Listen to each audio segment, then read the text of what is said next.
Здравейте отново! Искам да ви разкажа за впечатленията си от глава 4 на тази невероятна книга, която продължава да променя начина, по който гледам на менопаузата и на собственото си здраве. Тази глава е озаглавена "Разбиране на хормоналните промени" и честно казано, тя ми отвори очите за толкова много неща, които не знаех за тялото си. Знаех, че менопаузата е свързана с хормони, но не осъзнавах колко сложен и турбулентен е този период. Авторката споделя как и тя е била изненадана от това колко малко знаем за собствените си хормони и тяхното влияние върху живота ни. Тя обяснява, че менопаузата не е просто момент, в който менструацията спира. Това е дълъг процес, който може да продължи 10-15 години, през които яйчниците постепенно намаляват своята функция. Отговорността за производството на хормони се прехвърля към други органи, които често вече са претоварени. Докато четях, осъзнах колко много това резонира с мен. В последните години усещах емоционални върхове и спадове, които не можех да си обясня.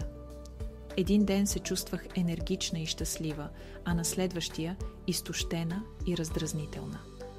Авторката описва точно тези колебания и обяснява, че те се дължат на непредсказуемите промени в хормоните ни през този период.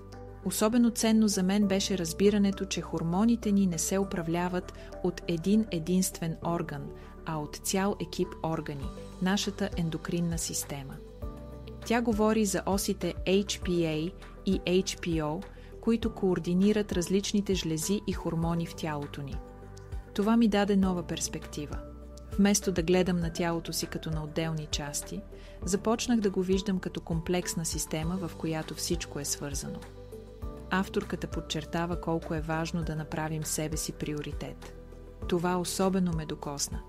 Толкова често се грижим за всички около нас, семейство, работа, приятели и забравяме за собствените си нужди. Но в този период от живота ни е от съществено значение да обърнем внимание на себе си. Историята на Диана, която споделя, е толкова вдъхновяваща. Тя осъзнава, че трябва да намали темпото и да се погрижи за себе си, за да балансира хормоните си и да се почувства по-добре. Това ме накара да се замисля за собствения си живот. Колко често пренебрегвам сигналите на тялото си? Колко пъти съм си казвала, че нямам време за почивка или за нещо, което ме радва? След като прочетох тази глава, реших да направя промени. Започнах да се информирам повече за хормоните си, да слушам тялото си и да му давам това, от което се нуждае. Започнах да поставям граници, да казвам не, когато е необходимо и да отделям време за себе си. Осъзнах, че менопаузата не е просто нещо, което трябва да изтърпим. Тя е възможност да се свържем по-дълбоко със себе си, да разберем тялото си и да го подкрепим в този преход. Авторката ни окуражава да бъдем търпеливи и да разработим свой собствен комплект от инструменти за справяне с промените. Това може да включва различни неща за всеки от нас – диета, упражнения, техники за релаксация, детоксикация. Важно е да не се отказваме и да вярваме, че можем да направим промяна. Ако усещате, че сте загубили контрол над тялото си или се борите с необясними симптоми, горещо ви препоръчвам да прочетете глава 4. Тя е пълна с ценна информация и практични съвети, които могат да ви помогнат да разберете и управлявате хормоналните промени. Благодаря ви, че отново споделихте това пътуване с мен. Надявам се, че моите споделяния ви вдъхновяват и ви дават надежда. Помнете, че не сте сами и че имаме силата да се погрижим за себе си. До скоро! Тя осъзнава, че трябва да намали темпото и да се погрижи за себе си, за да балансира хормоните си и да се почувства по-добре. Това ме накара да се замисля за собствения си живот. Колко често пренебрегвам сигналите на тялото си? Колко пъти съм си казвала, че нямам време за почивка или за нещо, което ме радва? След като прочетох тази глава, реших да направя промени. Започнах да се информирам повече за хормоните си, да слушам тялото си и да му давам това, от което се нуждае. Започнах да поставям граници, да казвам не, когато е необходимо, и да отделям време за себе си. Осъзнах, че менопаузата не е просто нещо, което трябва да изтърпим.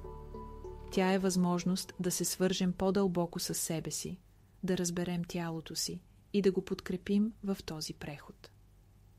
Авторката ни окуражава да бъдем търпеливи и да разработим свой собствен комплект от инструменти за справяне с промените.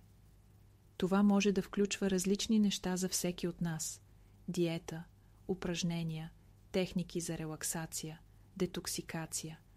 Важно е да не се отказваме и да вярваме, че можем да направим промяна.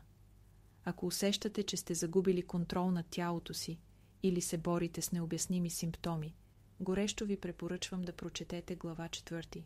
Тя е пълна с ценна информация и практични съвети, които могат да ви помогнат да разберете и управлявате хормоналните промени.